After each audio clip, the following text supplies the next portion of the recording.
안녕하십니까. 온라인 신앙 강좌 첫 번째 시간 설교 듣는 법 강의를 맡은 황찬은 목사입니다. 오늘 강의는 김형희 목사님께서 지으신 설교 듣는 법이라는 이 책의 내용을 제가 요약하고 발췌하는 방식으로 그렇게 좀 진행해 보려고 합니다. 교회는 하나님의 말씀으로 세워지죠. 하나님의 말씀의 바른 선포 없이 교회가 바로 세워지지는 않습니다. 때문에 목회자, 설교하는 목회자의 책임은 한없이 무겁습니다. 그런데 교회를 말씀으로 바로 세우는 이 책임은 비단 설교자에게만 있는 것은 아닙니다. 오늘은 이 설교를 듣는 회중에게도 책임이 있다는 이야기를 좀 해보고 싶습니다. 교회가 온전히 세워지려면 물론 하나님의 말씀의 바른 선포가 있어야 됩니다. 그러나 여기에 더불어서 그 바른 설교를 또 바르게 듣는 회중이 있어야지만 교회가 건강하게 바르게 세워진다는 그런 말씀입니다. 이것이 설교를 바르게 들어야 된다는 이 말씀이 좀 오해가 되지 않길 바랍니다. 설교를 어떤 식으로 해도 듣는 사람이 잘 듣기만 하면 된다. 설교자의 책임을 좀 덜어내기 위해서 드리는 말씀이 아닙니다.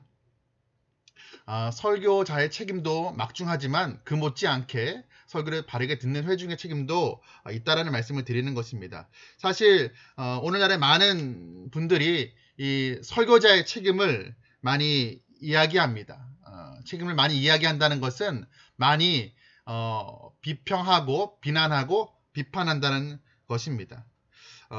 마치 설교자만 똑바로 하면 된다라는 그런 뉘앙스를 비칠 때가 있습니다. 그러나 아무리 이 설교자가 바르게 설교를 한다 할지라도 그 설교를 듣는 회중들이 자동적으로 그 설교를 들을 때 아무런 준비 없이 그 설교를 그냥 수동적으로 듣는다고 해서 신앙이 자동적으로 성숙하거나 성장해가는 것은 아니라는 사실을 우리가 유념해야 될 필요가 있습니다. 구약시대에 보면 거짓 선지자들이 득세를 했죠. 신약시대에도 사도들이 활동할 때에도 거짓 교사들과 거짓 사도들이 교회를 혼란스럽게 했던 것처럼 오늘날의 교회에도 이 같은 일은 반복되고 있습니다. 사실 구원파나 신천지나 이런 이단들보다도 더 위험한 것은 어떤 멀쩡한 교단, 겉으로 드러났을 땐 전혀 이상한 점이 드러나지 않는 그 멀쩡한 교단에 속해 있는 그런 교단의 간판을 걸고 있지만 강단에서 하나님의 말씀이 바르게 선포되지 않는 그런 교회들이 사실 더 큰 문제라고 할 수가 있습니다. 거짓 교사들, 거짓 목사들이 있다라는 것이죠. 거짓 설교자가 있다라는 것입니다. 그런데 문제는 그 거짓 교사를 따르는 이들이 적지 않다라는 것입니다. 그런데 우리가 기억해야 될 것은 하나님께서 물론 거짓 교사들의 책임을 물으시지만 그 거짓 교사들을 따르고 추종하는 자들에게도 책임을 물으신다는 사실을 우리는 기억해야 될 것입니다. 때문에 거짓 교사, 거짓 목사를 분별하는 책임이 우리 회중들에게, 우리 성도들에게 있다라는 사실을 우리가 기억하고 유념해야 될 것입니다. 그래서 오늘은 분별과 은혜라는 좀 주제로 좀 강의를 진행해 보려고 합니다. 설교를 잘 듣는다라는 것은 무엇이냐? 분별함이 있어야 된다라는 것입니다. 설교를 잘 분별하며 들으면서 은혜를 받아야 됩니다. 자, 그런데 이 분별과 은혜 함께 가야 되는 것들인데 그런데 이게 말처럼 쉽지가 않습니다. 왜 그러냐면 분별하려고 하다 보면 은혜를 잃어버리기가 쉽습니다. 은혜를 받으려고 반면에 무조건 아멘하면 또 분별하기가 쉽지가 않습니다. 그러니까 분별과 이 은혜가 언뜻 생각하면 같이 가는 게 매우 어려운 것처럼 느껴지는 게 사실입니다. 그러나 그렇지가 않다라는 것을 이 두 가지가 분별하고 은혜 받는 것 이것이 이 두 가지가 서로 상충되는 게 아니라는 사실을 오늘 강의를 통해서 좀 이야기해 보려고 합니다. 그러면 이제 본론으로 들어가서 설교가 왜 중요한가? 설교 듣는 것이 왜 중요할까요? 우리가 믿는 하나님은 하시는 하나님이시기 때문에 그렇습니다. 그저 침묵하시면서 우리의 경배만을, 우리의 예배만을 받으시는 분이 아니십니다. 하나님은 말씀하시는 분입니다. 우리도 주일 예배 가운데 예배와 경배를 하나님 앞에 올려드리지만 그 예배 순서 중에 사실 큰 비중을 차지하고 있는 것이 바로 설교입니다. 예. 사람이 많아지만 사실은 하나님의 말씀인 것이죠. 그런데 이렇게 질문할 수가 있을 것입니다. 구약시대의 선지자들 또 신약시대의 사도들이 전한 그 설교, 성경에도 많이 기록되어 있죠. 그런 설교와 오늘날 저희같이 평범한 설교자들이 목회자들이 부르심을 받아서 전하는 하나님의 설교자로서의 부르심을 받아서 전하는 그 설교도 과연 하나님의 말씀이라고 이야기할 수 있는가라는 질문을 던질 수가 있는 것이죠. 성경에 나오는 예레미야, 이사야의 설교는 하나님의 말씀이라고 우리가 확증할 수가 있지만 신약에 등장하는 어떤 사도들의 설교도 분명히 하나님의 말씀이라고 우리가 믿을 수가 있지만 의심하지 않고 받을 수가 있지만 오늘날의 목회자들, 설교자들의 설교를 과연 하나님의 말씀이라고 할 수가 있을까라는 질문을 솔직히 던질 수가 있는 것이죠. 여기에 대해서 먼저 이야기하기 전에 말씀에 대해서 말씀의 세 가지 용례에 대해서 좀 말씀을 드리려고 합니다. 첫 번째 말씀이라는 것은 1차적으로 예수 그리스도를 성경에서는 말씀이라고 합니다. 요한복음 1장 1장에 보면 태초에 말씀이 계시니라. 그런데 그 말씀이 우리 가운데 함께 하셨다. 성육신 하셨다라는 그런 말씀이 있습니다. 여기에서 말씀 로고스는 바로 성자 하나님 예수 그리스도를 뜻하는 것입니다. 이 성자 하나님 예수 그리스도는 말씀이신 예수 그리스도는 우리의 경배의 대상이죠. 예배의 대상입니다. 첫 번째로 말씀은 성자 하나님 예수 그리스도를 뜻합니다. 두 번째로 말씀은 기록된 하나님의 말씀, 성경을 뜻합니다. 성령의 영감으로 기록된 하나님의 말씀들입니다. 사도들과 선지자들을 통해서 기록된 하나님의 말씀이죠. 이 성경 속에서 하나님의 말씀과 인간의 말을 구분하려고 하면 안 됩니다. 기록된 성경 하나님의 말씀은 다 오롯이 하나님의 말씀으로만 받아야 됩니다. 무오한, 오류가 없는, 흠이 없는 하나님의 온전한 말씀이라고 우리가 받아야 됩니다. 이 성경의 권위를 무오하다는 이 성경의 권위를 인정하지 않으면 우리가 신앙생활을 건강하게 바르게 할 수가 없습니다. 왜 그렇습니까? 신앙은 하나님께 권위를 두는 것인데 하나님의 권위는 바로 성경에 있기 때문에 그렇습니다. 하나님의 말씀에 기초하고 있기 때문에 그렇습니다. 때문에 우리는 기록된 말씀, 이 성경을 무한 하나님의 성경을 우리는 가까이 해야 됩니다. 그 세 번째로 우리가 이야기하고자 하는 게 바로 설교입니다. 설교도 하나님의 말씀입니다. 그러나 첫 번째 말씀드렸던 말씀, 성자 하나님 예수 그리스도와는 구별이 되죠. 왜냐하면 예수 그리스도는 경배의 대상이지만 설교는 경배의 대상이 되어서는 안 됩니다. 두 번째로 말씀이 기록된 하나님의 말씀 성경과도 구별됩니다. 성경은 무오한 하나님의 말씀이지만 설교는 감히 무오하다고 이야기할 수가 없습니다. 설교는 경배의 대상도 아니고 무오하지도 않다라는 것입니다. 인간 설교자가 무지해서 또는 헷갈려서 잘못 전하는 경우도 그러면 안 되지만 종종 있다라는 사실을 인정할 수밖에 없습니다. 그러면 설교는 하나님의 말씀이 아닌가? 그 이야기를 하는 게 아닙니다. 그럼에도 불구하고 설교는 하나님의 말씀이 맞습니다. 그렇다면 목사님, 이거 모순 아닙니까? 경배의 대상도 아니고 무오하지도 않다고 하면서 인간 설교자가 실수할 수도 있다고 하면서 그럼에도 불구하고 하나님의 말씀이라고 하면 그건 모순 아닙니까? 라고 되물을 수가 있을 것입니다. 정리하면 그렇습니다.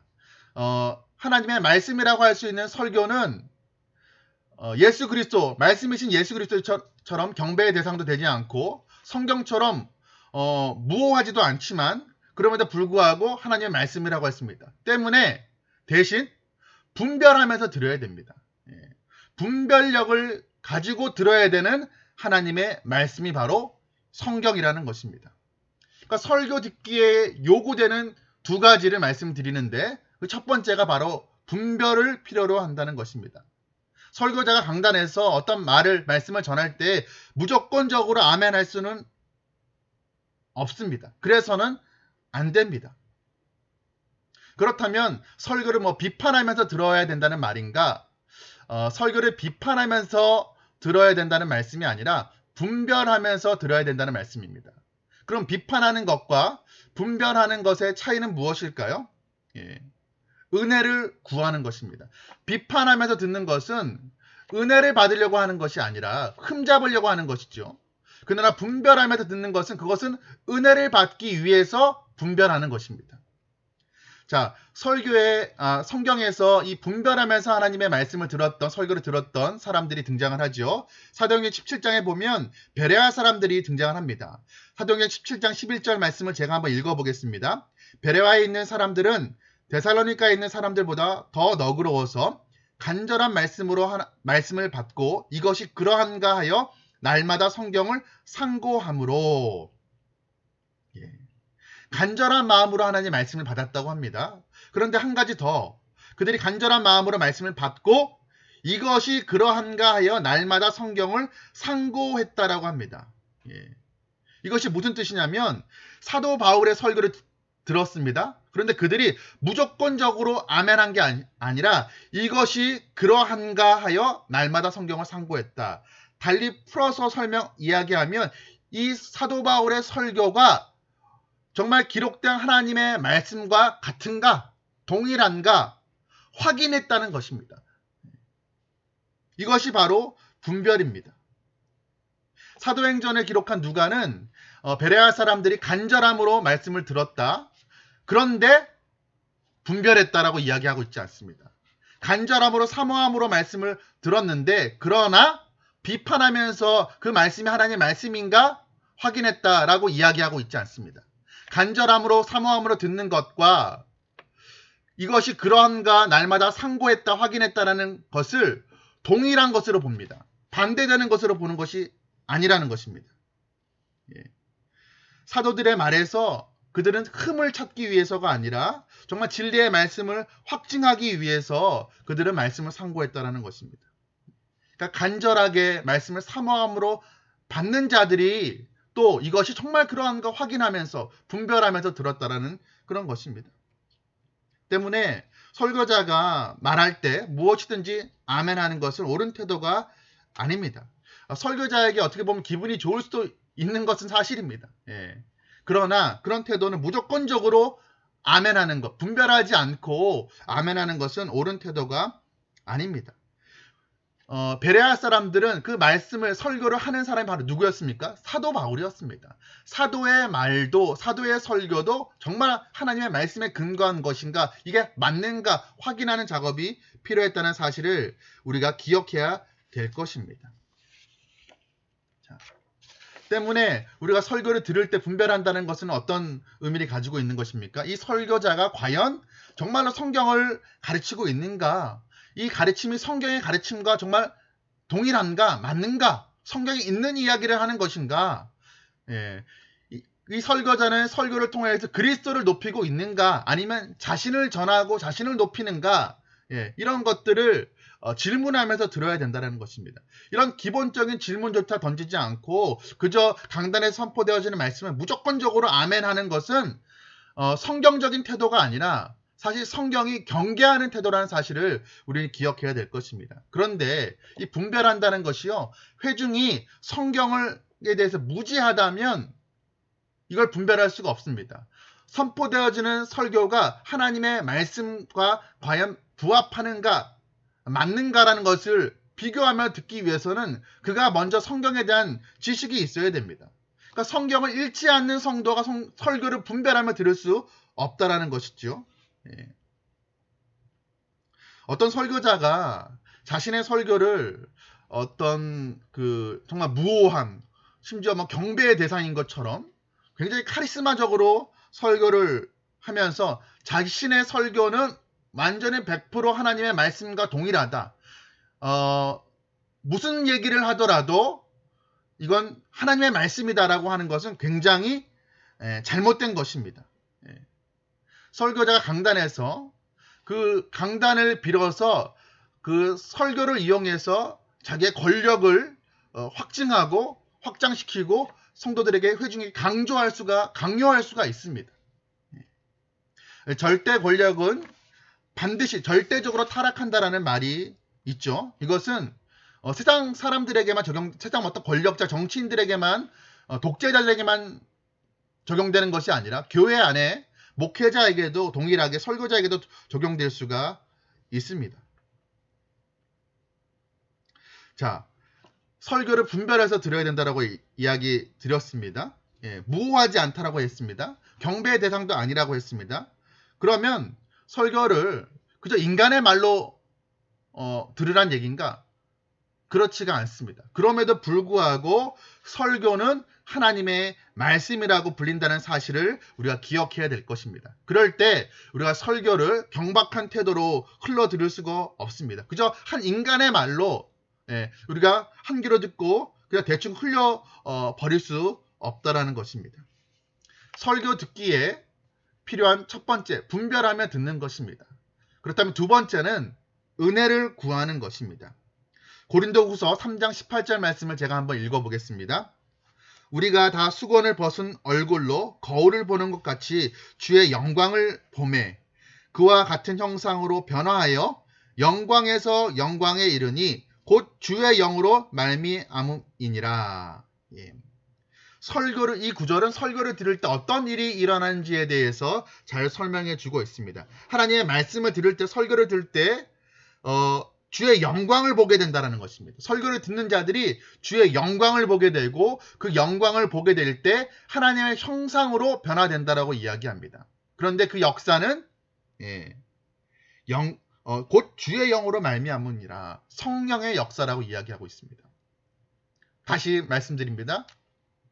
설교를 들을 때 하나님의 영광을 보게 되고 그 하나님의 영광을 볼 때 하나님의 형상으로 변화된다는 것입니다. 그런데 그것은 성령의 역사라는 것입니다.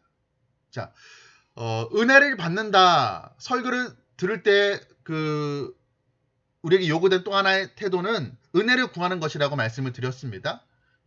그런데 은혜를 받는다라는 것은 이 고린도후서 3장 18절에서는 주의 영광을 본다라고 표현하고 있습니다. 왜 주의 영광을 보는 것이 은혜를 받는 것입니까? 우리가 주의 영광을 본다라는 것은 주의 영광을 볼 때 사람은 하나님의 지극한 영광을 볼 때 나 자신의 추함과 악함과 연약함과 부족함을 보게 됩니다. 그리고 그 차이에서 그 줄일 수 없는 하늘과 땅보다 더 큰 그 차이와 간극에서 우리는 피조물로서 정말 부족하고 나약하고 미약한 피조물로서 창조주 하나님을 우리는 구할 수밖에 없습니다. 은혜를 구할 수밖에 없습니다. 하나님과 나 사이의 차이를 깨닫게 될 때 우리는 그 하나님께 은혜를 구할 수밖에 없다라는 것이죠. 그래서 아무것도 받을 자격이 없는 자에게 하나님의 은혜를 구하는 것, 그런 자세가 설교를 들을 때 우리에게 필요하다라는 것입니다. 그런 마음으로 들을 때 하나님의 영광을 볼 때 하나님의 형상으로 그러니까 은혜를 받고 또 하나님의 형상으로 성숙한 사람으로 변화되어진다는 것입니다. 그런데 그런 역사는 성령의 역사라고 기록을 하고 있습니다. 설교를 들을 때 우리에게 요구되는 두 가지, 분별하는 것, 또 은혜를 구하는 것이라고 말씀을 드렸습니다. 말씀에 대해서 성경에서 이야기하고 있는 두 가지 경고와 명령에 대해서 말씀을 좀 드리도록 하겠습니다. 히브리서 2장 1절 말씀을 보면 이런 말씀이 기록되어 있습니다. 그러므로 우리는 들은 것에 더욱 유념함으로 우리가 흘러 떠내려 가지 않도록 함이 마땅하니라. 자, 말씀과 관련해서 두 가지를 지금 경고하고 명령하고 있는데 첫 번째는 들은 것에 더욱 유념하라 하고 있습니다. 들은 것에 더욱 유념하라. 말씀을 들을 때, 설교 말씀을 들을 때 잘 유념해서 들어라. 두 귀를 열고 하나님의 말씀 귀 기울이고 그 말씀 마음에 새기라는 그런 뜻입니다. 또 하나는 흘러 떠내려가지 않도록 해라. 이렇게 명령하고 있습니다. 그런데 이 두 가지는요, 같이 일어나는 것입니다. 우리가 말씀을 정말 유념해서 들으면요, 우리는 흘러 떠내려가지 않을 것입니다. 그러나 반대로 우리가 흘러 떠내려가고 있다면, 세상의 그 조류 속에 우리가 흘러 떠내려가고 있다면 우리는 말씀을 유념해서 듣지 않은 것입니다. 자, 첫 번째로 말씀에 대한 경고와 명령. 첫 번째는 흘러 떠내려가지 않도록 해야 됩니다. 흘러 떠내려가지 않도록 해야 됩니다. 이 말은 뱃사람들이 사용하는 말입니다. 배가 어느 곳에 정박할 땐 닻을 내리죠. 닻을 내려야 바람이 불어도 배가 바다로 떠내려가지 않습니다. 만약에 닻을 내리지 않으면 바람이 불 때 아무도 모르는 사이에 배가 조금씩 먼 바다로 떠내려갈 수가 있을 것입니다. 여기에서 히브리서 2장 1절에서 흘러 떠내려가지 않도록 하라 라고 명령하고 있는데, 이 말은 항해 중에, 그러니까 배가 경로를 이탈하지 않도록 하라, 이런 뜻입니다. 자, 그런데 문제는 흘러 떠내려가는 것을 사람들이 모른다는 것입니다. 자기 자신이 바람에 밀려서 바다로 점점 떠내려가는 것, 경박되어 있지 않고 세상 속으로 떠내려간다는 사실을 사람들이 모른다는 것입니다. 여기에서 핵심은 알아차리지 못하는 그 사이에 흘러 떠내려가지 않도록 하라는 것입니다.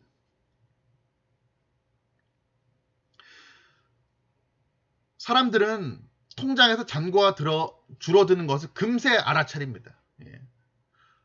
어느새 나도 모르는 사이에 통장에서 이렇게 돈이 빠져나갔네? 이런 경우는 거의 없습니다. 통장에서 돈이 빠져나가는 눈에 명확하게 보이고 우리가 정확하게 그때 바로바로 인지합니다. 캐치해냅니다. 그러면서 큰일 냈네. 이번 달에 지출이 좀 많았네 하면서 지출을 줄일 것입니다. 그런데 사람들은 자신의 영혼이 흘러 떠내려가고 있음에도 불구하고 그것을 잘 인지하지 못하고 깨닫지 못한다는 게 사실 큰 문제입니다. 이미 돌이킬 수 없을 만큼 멀리 떠내려간 이후에 뒤늦게 어떻게 하다 보니까 여기까지 왔네라고 깨닫게 되는 경우가 허다합니다. 여기에 대해서 C.S. 루이스가 이런 말을 했습니다. 한번 들어보십시오. 기독교 신앙을 잃어버린 100명의 사람 중 기독교 신앙을 버리겠다는 이유 있는 결정을 내린 사람이 얼마나 되겠는가? 대다수는 천천히 자신도 모르는 사이에 흘러 떠내려간 사람들이다. 그러니까 교회를 떠난 사람들, 기독교를 떠난 사람들은 작정하고 떠난 것이 아니라 어느새 그냥 조금씩 자신도 알지 못하는 사이에 점점점 밀려나서 보니까 교회를 떠났네, 내가 기독교를 떠났네 한다라는 것입니다. 어쩌다 보니까 내가 오늘부터 내 인생에 교회는 없어, 예수는 없어, 기독교는 없어라고 결정하고 그 교회를 떠난 것이 아니라는 것이죠. 교회를 다녔는데 말씀도 들었는데 어쩌다 보니까 내가 기독교 신앙을 떠나게 된 것입니다.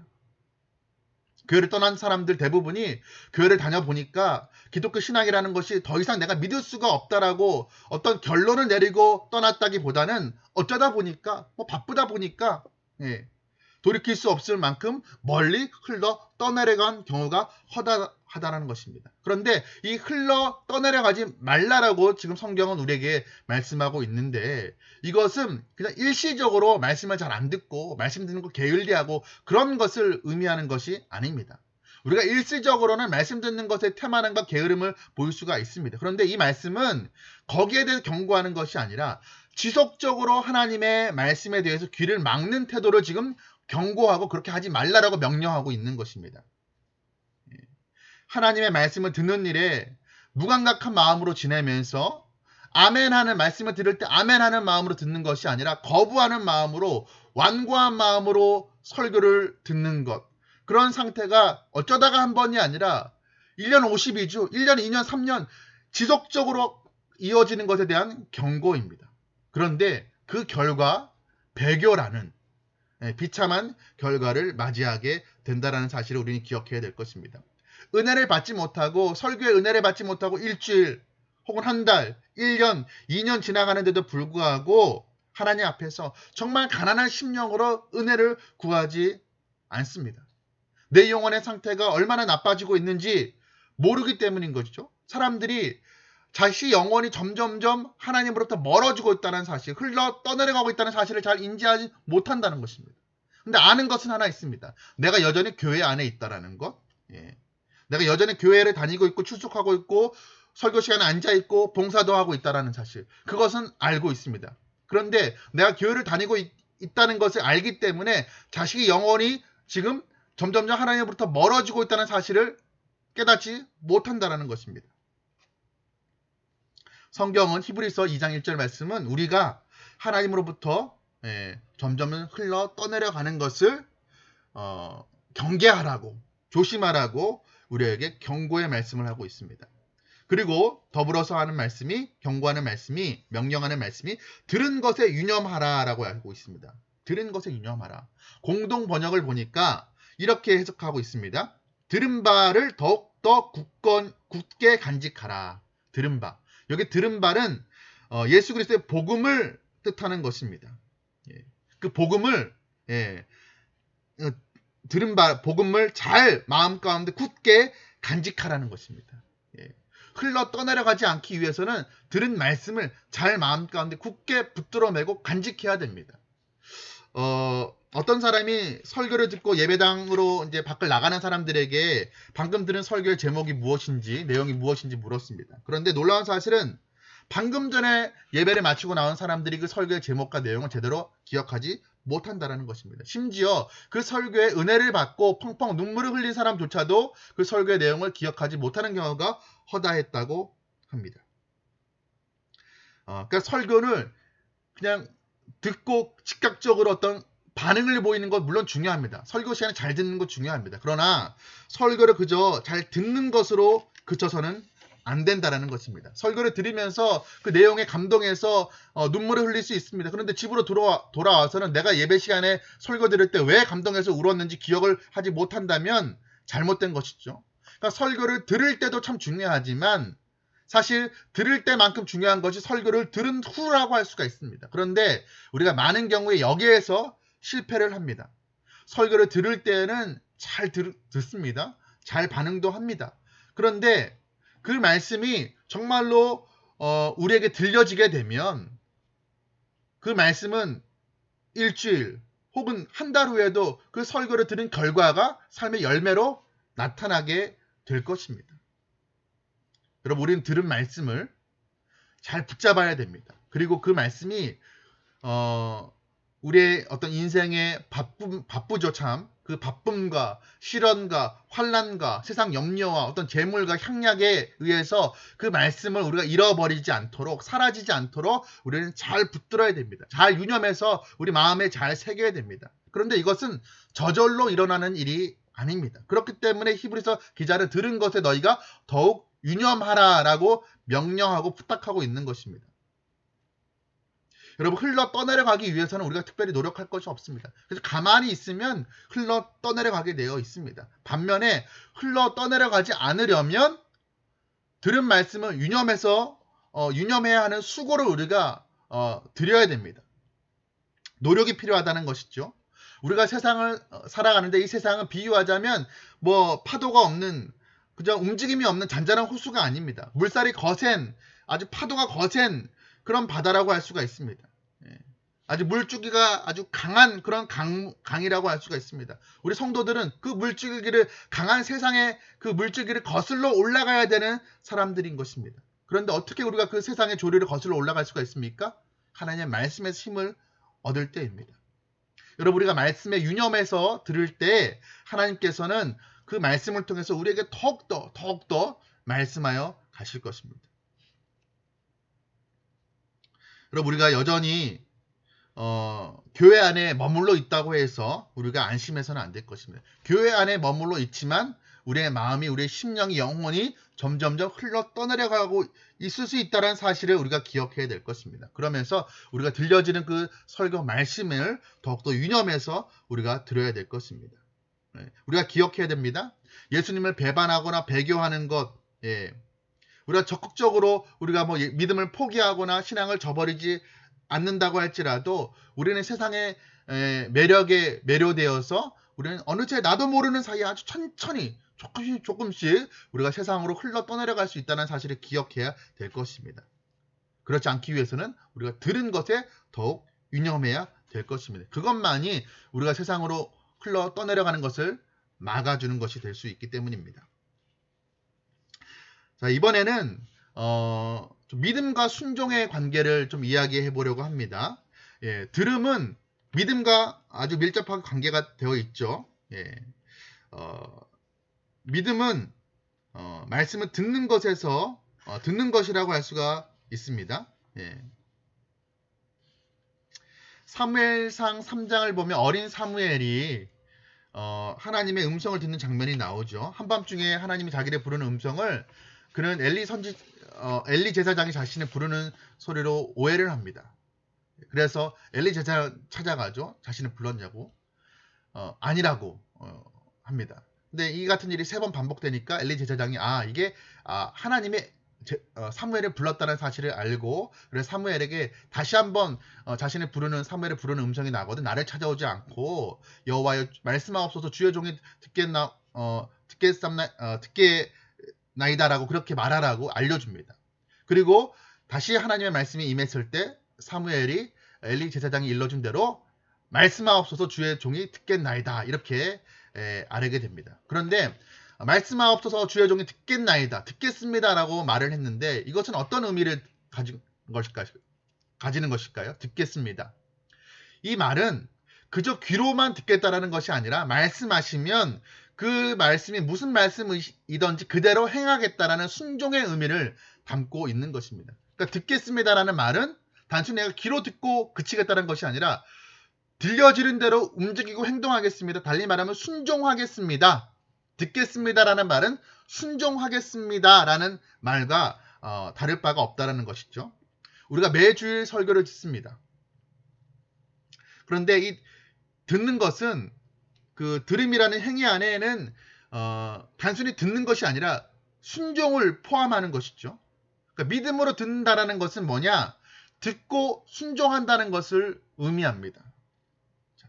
믿음으로 듣는다라는 것은 순종을 포함하는 것입니다. 순종한다라는 것입니다. 그럼 반대로 듣는데 순종하지 않는다라는 것은 무엇일까요? 믿지 않는다라는 것입니다. 듣지 않는 게 아니라 믿지 않는다라는 것입니다. 믿음으로 듣는 게 순종한다라는 것이면 반대로 말하면 순종하지 않는 것은 믿음으로 듣지 않는 것, 달리 말하면 믿지 않는 것입니다. 그런데 우리가 여기에서 한 가지 좀 중요한 부분이 있습니다. 믿음과 순종은요, 별개의 것이 아닙니다.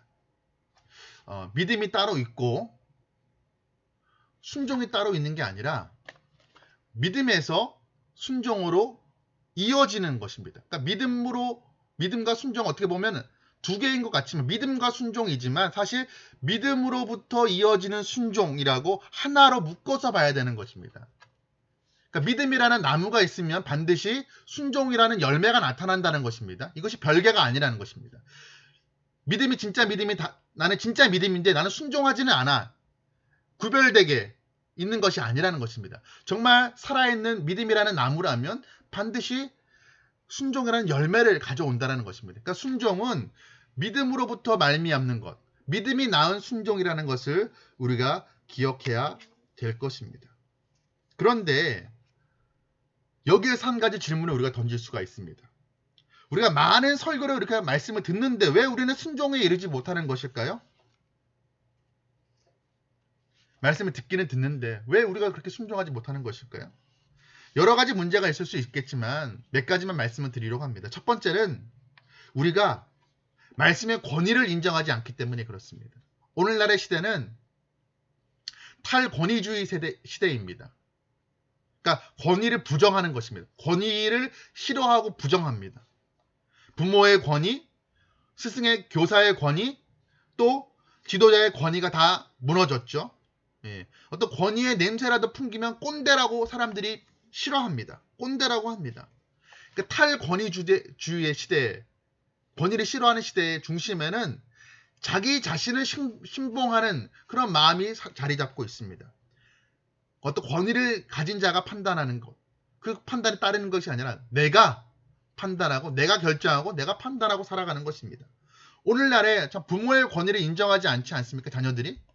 그런데 자녀들이 부모의 권위도 인간 부모의 권위도 인정하지 않는 시대에 하나님의 권위를 인정하며 그 말씀의 권위 아래에 살아가는 것이 참 쉽지가 않습니다. 그러니까 권위가 붕괴된 시대에 신앙이 붕괴되지 않으면 오히려 이상한 것이죠.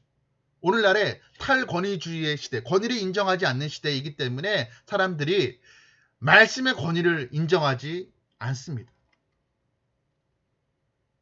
여러분, 우리가 하나님의 말씀의 권위 아래 살아가는 존재라는 사실을 기억해야 될 것입니다. 그 말씀의 권위를 인정하며 여러분들은 말씀을 듣고 있으십니까? 우리가 말씀을 듣는데 순종하지 못하는 이유? 말씀의 권위를 인정하지 않기 때문입니다. 두 번째로 우리가 듣는데 순종하지 못하는 이유는 하나님의 선하심에 대한 신뢰가 부족하기 때문에 그렇습니다. 여러분, 우리가 하나님의 선하심을 맛보지 못하면요, 하나님을 신뢰하지 못하게 되고, 하나님을 신뢰하지 못하면 아무리 하나님의 말씀을 들어도요, 우리가 순종할 수가 없습니다. 하기가 싫은 것이죠. 여러분, 사랑하는 사람의 말은 더 하고 싶습니다. 더 움직이고 싶고 더 순종하고 싶습니다. 그러나 내가 사랑하지 않고 좋아하지 않는 사람, 신뢰하지 않는 사람의 말은 우리가 천마디 만마디 말을 듣는다 할지라도 움직이지 않죠. 순종하기 싫어합니다. 우리가 수요일마다 출애굽기 말씀을 살펴보고 있는데 우리가 얼마 전에 십계명의 말씀을 살펴보았습니다. 그런데 하나님께서 이스라엘 백성들에게 십계명의 말씀을 주시기 전에 뭐라고 말씀하시냐면 출애굽기 20장 2절 말씀입니다. 나는 너를 애굽 땅 종되었던 집에서 인도하여 낸 내 하나님 여호와니라, 이렇게 말씀하십니다. 십계명의 명령을 계명을 주시기 전에 먼저 하시는 말씀이 나는 너를 애굽 땅 종되었던 집에서 인도해낸 하나님이다, 이렇게 말씀하고 있습니다. 십계명이라는 계명을 주기 전에 야, 나는 너에게 은혜를 베푸신 하나님이야, 나는 너에게 좋은 하나님이야, 선한 하나님이야 라는 것을 주지시켜주고 있습니다. 왜 그런 것일까요? 이스라엘 백성들이 지금 십계명의 말씀을 받게 되는데 그 말씀을 주시는 분이 자신들에게 좋은 분, 선한 분, 자신들을 정말 사랑하는 분이라는 것을 알지 못한 상태에서 말씀을 듣게 될 때에는 그 말씀에 순종할 수 없기 때문에 십계명이라는 말씀을 주기 전에 나는 너희에게 은혜를 베푼 좋은 하나님이라는 것을 먼저 백성들에게 일러준 것입니다.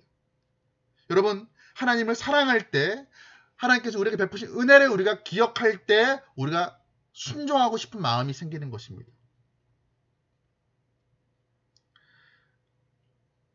그러므로 우리가 하나님 말씀을 들을 때에는 하나님의 그 선하심을 우리는 신뢰해야 됩니다. 그럴 때 우리가 그 말씀에 순종할 힘이 생기는 것입니다. 만약에 우리가 하나님의 선하심을 경험하지도 못했고 하나님을 신뢰하지도 못한다면 당연히 하나님의 약속의 말씀을 우리가 믿지 못할 것이고 그 약속의 말씀을 믿지 못한다면 당연히 그 말씀대로 살아갈 수가 없고 순종할 수가 없고 말씀을 준행할 수 없는 것은 불보듯 뻔한 일일 것입니다. 여러분, 의사의 처방을 받아서 약을 구입했다고 합시다. 그런데 그 의사가 정말로 약을 바르게 처방한 것인지 의문이 들고 그 의사의 실력에 대한 그 의문이 거쳐지지 않는다면 의사를 신뢰할 수 없다면 어떻게 될까요? 그 구입한 약을 복용할 수가 없겠죠. 그 의사에 대한 신뢰가 있을 때, 이 의사가 바른 진단을, 바른 처방을 했고, 내게 정말 효용 있는 약을, 좋은 약을 내게 줬다라는 것을 신뢰할 때에만 그 약을 복용할 수가 있는 것입니다. 마찬가지로 하나님에 대한 신뢰가 없다면 우리는 하나님이 주신 처방에 따라 살아갈 수가 없는 것이죠. 하나님이 우리에게 주신 처방은 바로 말씀입니다. 하나님의 명령입니다. 우리가 하나님께서 주시는 그 말씀, 그 명령이 우리의 삶을 풍요롭게 하고 우리의 영혼을 살아나게 하고 우리의 영혼을 만족시켜주는 그 기름을 우리가 신뢰할 때 그것을 아는 사람만이 하나님의 말씀에 순종할 수 있게 되는 것입니다. 여러분 기억하십시오. 하나님의 선하심에 대한 신뢰, 하나님이 내게 정말 선하신 분이라는 것을 경험하고 알고 그 하나님을 신뢰하는 사람만이 순종할 수가 있습니다. 만약에 우리가 하나님을 신뢰하지 못하고 있다면 그것은 우리가 말씀에 대해서 불순종하는 이유가 될 수 있다는 사실을, 말씀을 듣는데 순종하지 못하는 그 이유가 될 수 있다는 사실을 기억해야 될 것입니다. 여러분, 그러므로 설교를 들을 때 주의해야 될 두 가지 권면의 말씀을 드립니다. 첫 번째는 이 말씀이, 설교의 말씀이 정말 절대적인 창조주 하나님의 말씀이라는 사실, 창조주 하나님이, 크신 권능의 하나님, 선하신 하나님이 피조물인 내게, 나를 생각해서 친히 주시는 말씀이라는 사실을 기억하십시오. 두 번째로는 설교 말씀을 들을 때 지금 나에게 말씀하시는 그 하나님이 어떤 분인지를 계속 묵상하십시오. 하나님은 내게 지금 설교를 통해서 말씀하시는 그 하나님은 내게 복 주시기를 기뻐하시는 하나님이시고, 선하신 하나님이시고, 내 영혼이 온전해지고 내 생명, 내 영혼이 더욱더 풍성해지기를 원하시는 그 하나님이라는 사실을 여러분 떠올리십시오. 여러분 기억하십시오. 우리가 하나님의 말씀보다 더 귀를 기울일 말은 이 세상에 존재하지 않습니다. 이것을 기억하시기 바랍니다. 이번에는 우리가 말씀을 듣는데 변화가 없습니다. 예. 설교 듣기가 잘 안 되는 이유, 설교를 듣는데 은혜가 안 되는 이유, 그 이유에 대해서 좀 말씀을 드리려고 합니다. 그 이유는 우리 마음의 부패성과 관련이 되어 있습니다. 말씀을 받는 우리 마음이 부패했기 때문에 우리가 말씀을 듣기 싫어한다는 것입니다. 예레미야 17장 9절 말씀입니다. 만물보다 거짓되고 심히 부패한 것은 마음이라.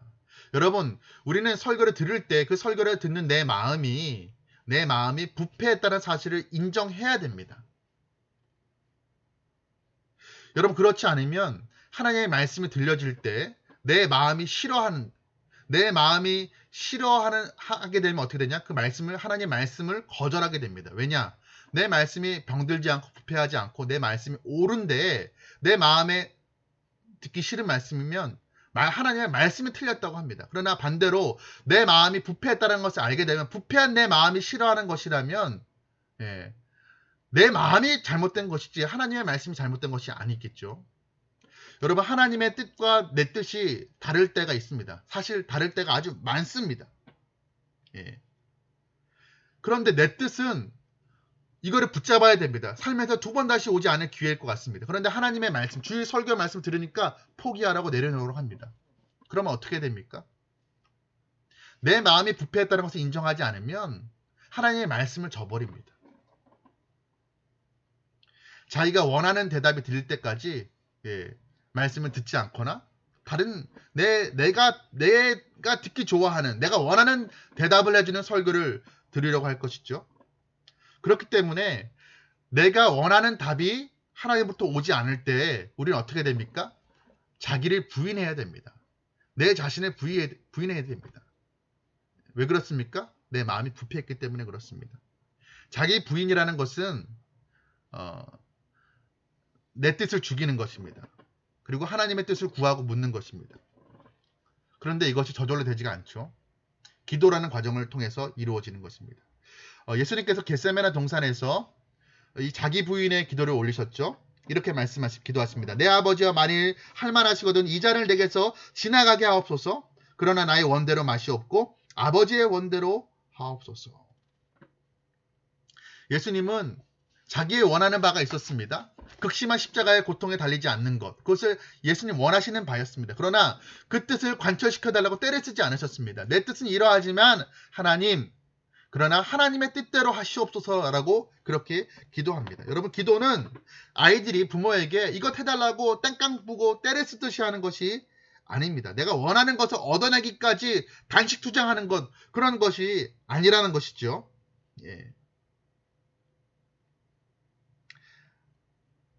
우리가 기도라는 과정을 통해서 하나님의 뜻을 내 마음 가운데 거절하지 않고 거부하지 않고 받아들일 수 있게 됩니다. 하나님의 말씀이 들려질 때 참 그 말씀을 받아들이고 순종하는 게 참 쉽지 않습니다. 왜? 내 뜻과 다르기 때문에. 그럴 때 우리가 기도라는 과정을 통해서 내 뜻을 덜어내고 자기를 부인하고 하나님의 뜻을 우리가 받아들일 수 있게 되는 것입니다. 그렇기 때문에 굉장히 기도가 중요한 것이죠. 그렇기 때문에 말씀과 기도가 항상 같이 가야 되는 것입니다.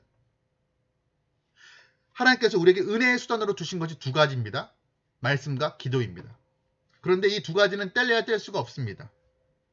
예. 디모데전서 4장 5절 말씀은 하나님의 말씀과 기도로 거룩하여 짐이라고 했습니다. 말씀만으로 거룩해진다. 혹은 기도만으로 거룩해진다라고 하지 않았습니다. 말씀과 기도로 짝을 이룰 때 거룩해진다라고 했습니다.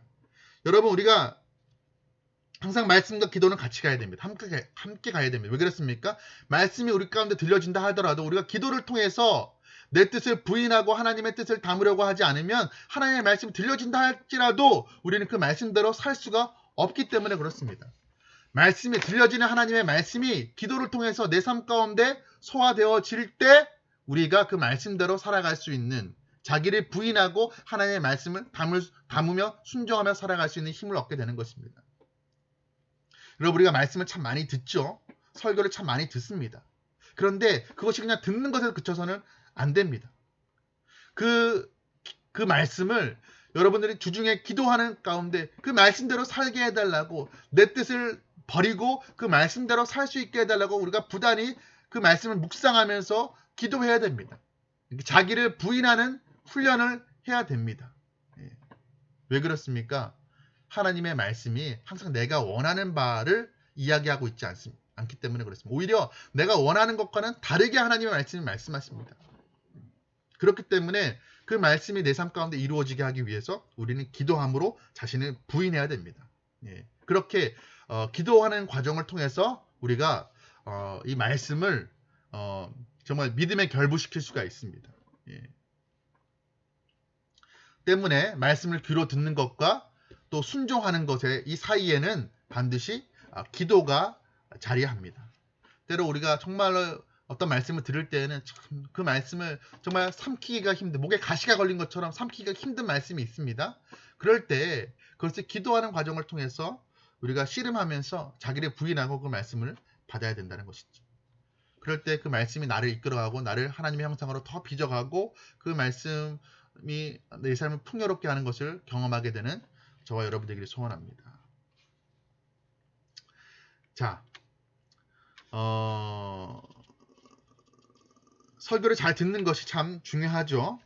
쉽지가 않습니다.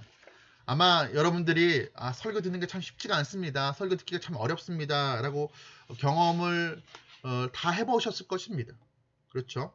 그런데 설교 듣는 게 힘든 게 뭐 여러 가지 이유가 있을 수 있습니다. 설교자가 설교를 제대로 못하기 때문일 수도 있겠죠. 설교자가 잘 설교를 못하기 때문이라면 듣는 자의 문제가 아닙니다. 회중의 문제가 아니라 설교자의 문제이겠죠.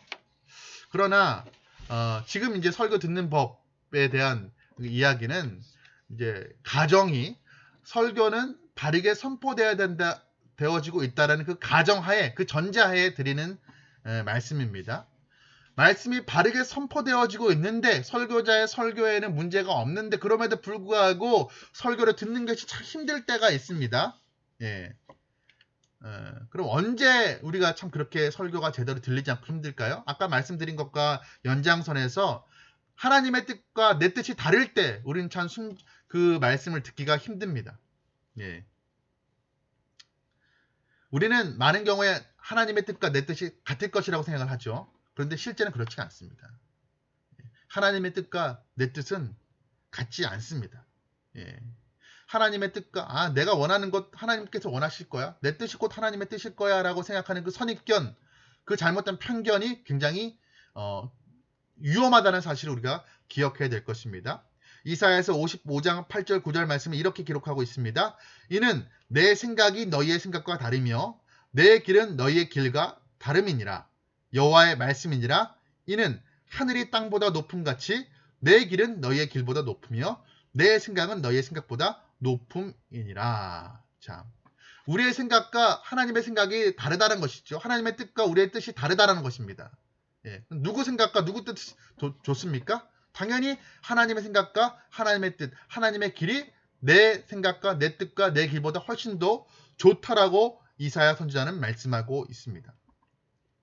그런데 여러분, 우리가 부모님들 자녀를 키울 때 자녀가 조금만 머리가 크면 사춘기에 들어서고 중고등학생들이 되면 머리가 조금만 커지면 자녀들이 착각하는 게 무엇이죠?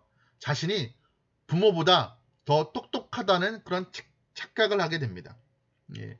인간의 어떤 죄된 본성이라고 할 수가 있습니다. 우리가 그런데 많은 경우에 하나님보다 내가 더 똑똑하다고 그렇게 착각하는 경우가 많습니다. 하나님보다 내가 더 내 사정을 더 잘 안다라고 그렇게 이야기한다라는 것입니다. 여러분, 우리가 기억해야 됩니다. 하나님의 생각이 언제나 옳고 언제나 안전하며 언제나 우리에게 유익하다는 사실을 우리가 기억해야 될 것입니다. 자, 하나님의 설교가 언제 우리에게 들리지 않습니까? 예, 말씀이 언제 들리지 않습니까? 내 뜻과 하나님의 뜻이 다를 때입니다. 그러나 그럼에도 불구하고 우리는 하나님의 뜻이 내 뜻보다 좋다라고 생각해야 될 것입니다. 두 번째로 우리가 설교가 들리지 않을 때에는 하나님이 책망하실 때 들리지가 않습니다. 예. 하나님이 직접 하나님의 음성으로 우리를 책망하면 크게 불만이 없고 들을 수 있을 것입니다. 그런데 문제는 하나님이 직접 말씀하시는 것이 아니라 직접 책망하시는 것이 아니라 인간 설교자를 통해서 책망하신다는 것입니다. 그것이 우리를 힘들게 할 수가 있습니다.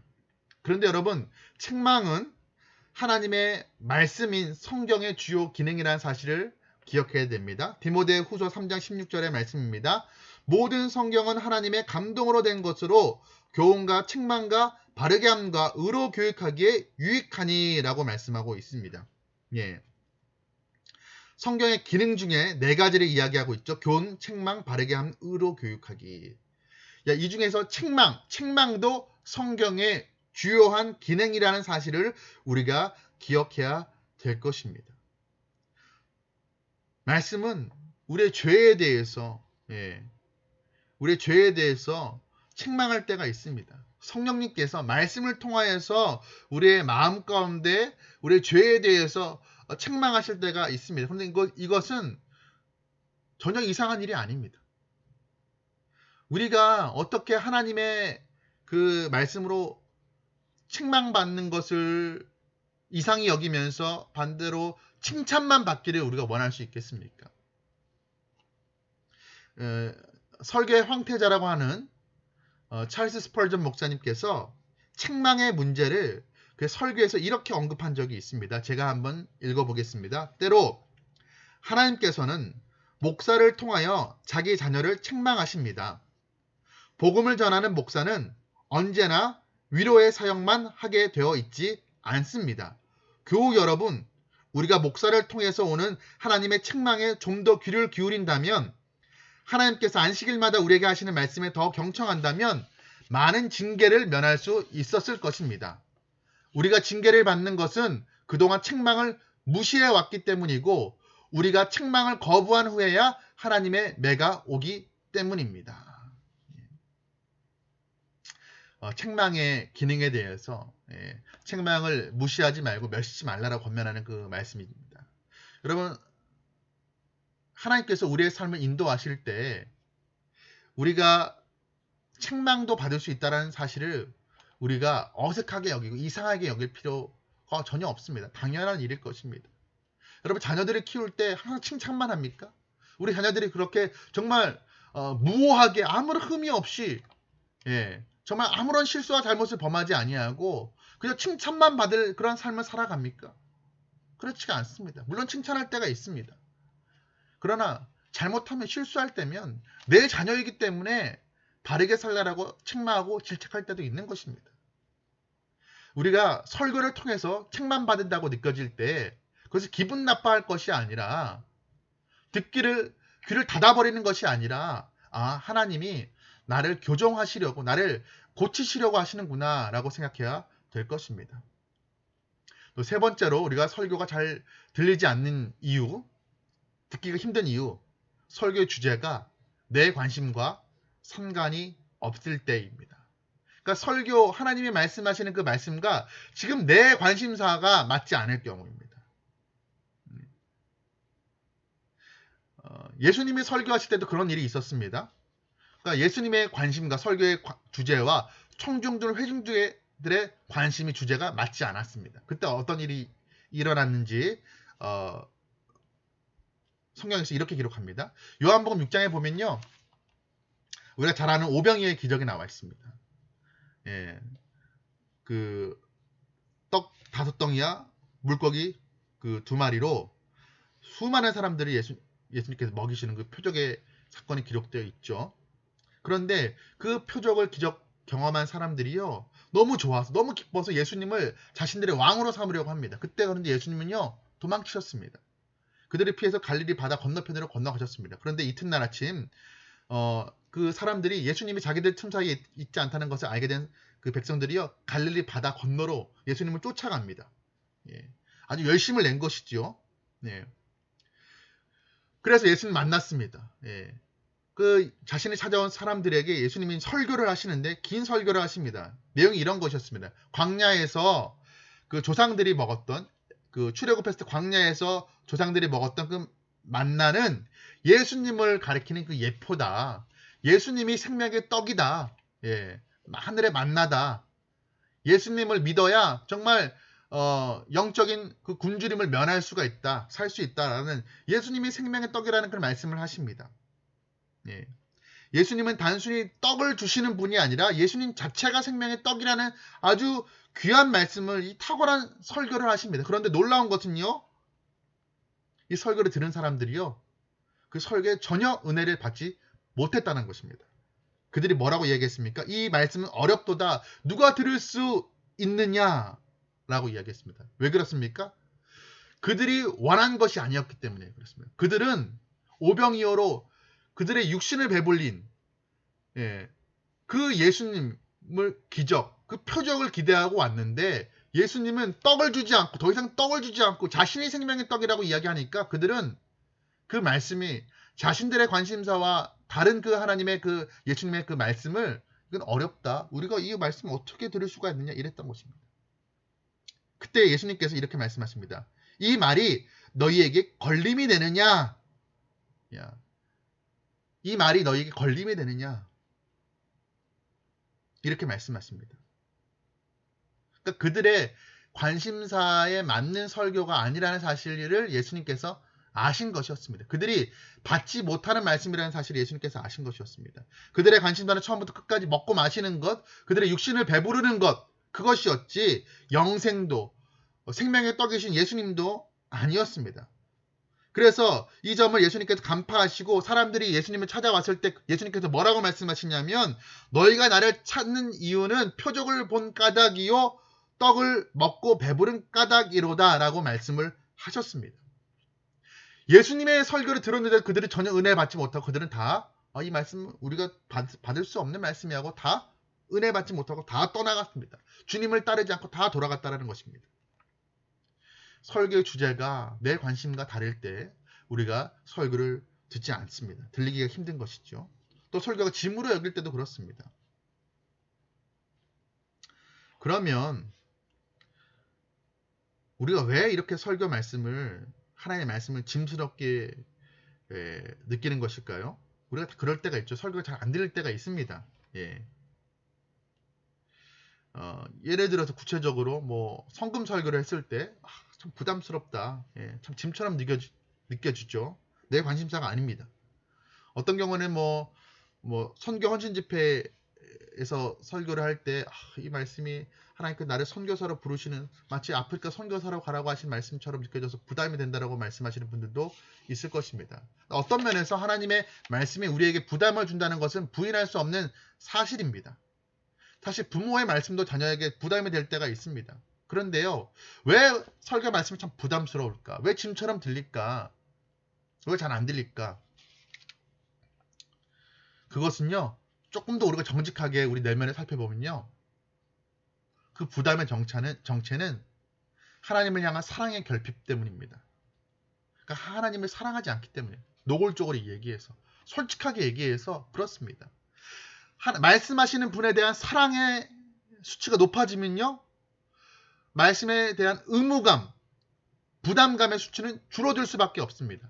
하나님을 사랑하면 사랑할수록 말씀에 대해서 부담스럽고 짐스럽게 느껴지는 그 느낌도 점점 줄어들 것입니다. 하나님을 사랑하는 만큼 하나님 더 말씀하세요. 내가 더 순종하겠습니다. 더 하신 말씀은 없으세요? 라고 우리가 그렇게 여쭈어볼 것입니다.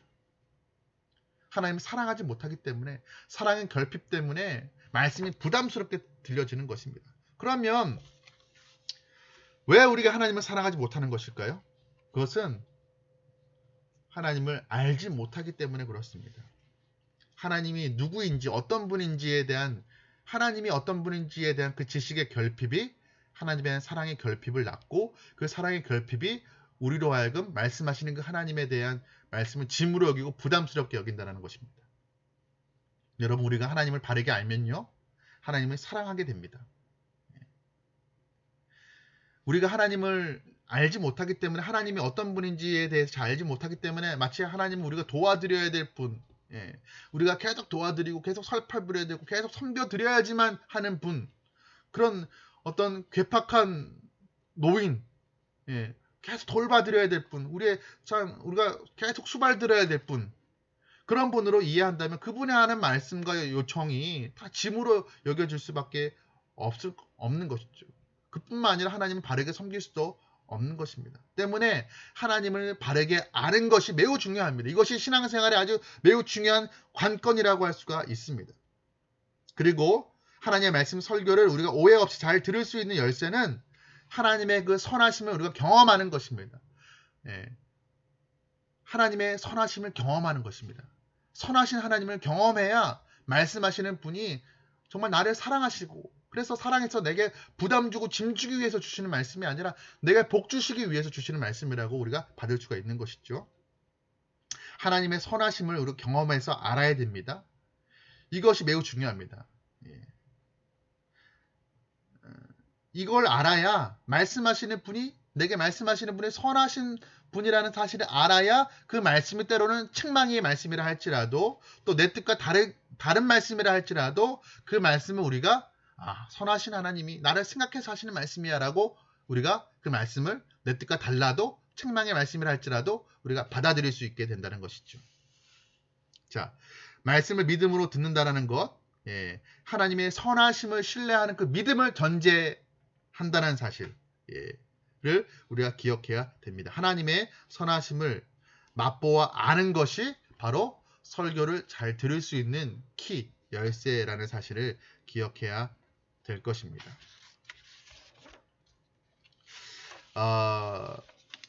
이제 마무리하도록 하겠습니다. 우리가 참 살면서 앞으로도 수많은 설교를 들을 것입니다. 신앙생활하면서 정말 우리가 평생에 얼마나 많은 설교를 들어왔고 또 앞으로 들어가겠습니까?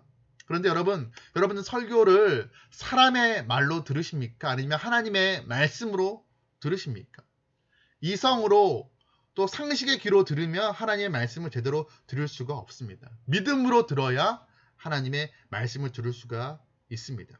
그리고 믿음으로 들을 때 우리가 그 말씀을 통해서 하나님의 영광을 보고, 하나님의 영광을 보는 사람은 자신의 비참함을 알게 되고, 그 비참함, 하나님과 나와의 그 채울 수 없는 간극 사이에서 하나님의 은혜를 구하게 됩니다.